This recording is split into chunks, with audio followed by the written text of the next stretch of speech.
My name is Randy Jensen with Stottler Hinkie, speaking for my co-authors Dick Stottler and Christian Belardi.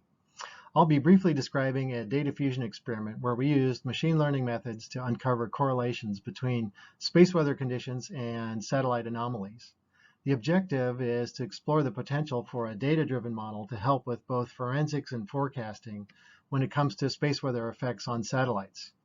For space weather data, we took a 15-year sample from NOAA archives online using 6 common space weather indicators for phenomena such as solar flares, geomagnetic disturbance, or increases in energetic particles.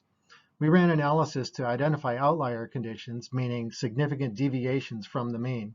Then we compared these outlier conditions against satellite anomaly records compiled in a historical database from public sources over the same 15-year span.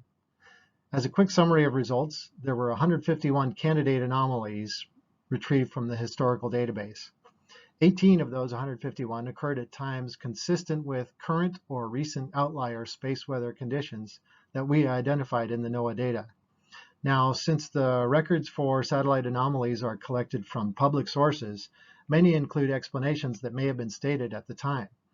So out of the 18 anomalies that we looked at, 5 had existing notes attributing causes to space weather. So these were positive correlations matching cases we derived from the data. But 13 of the 18 had no attribution to space weather causes, despite the temporal correlation with outlier conditions, suggesting the possibility of identifying new correlations from the data. Our paper shows the list of results and also more detail on 2 specific cases.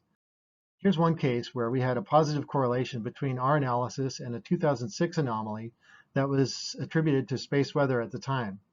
There was a significant spike in proton flux in conjunction with a solar storm and major X3 flare. In a second example, we see a 2014 anomaly that followed a solar flare and elevated F107 radio flux. However, existing records had no attribution to space weather. Of course, in these cases, a closer look with higher fidelity could help refine findings, but as an initial unsupervised analysis using readily available data, this experiment aimed to demonstrate the potential of a data-driven model. In a forensic sense, this could help operators identify or rule out space weather as a cause for a satellite anomaly. Also, in a forecasting sense, such a model could help for proactive steps like going into safe mode when anticipating space weather conditions matching similar past cases. We invite you to read further in our paper or visit our office hours at AMOS, and thank you for listening.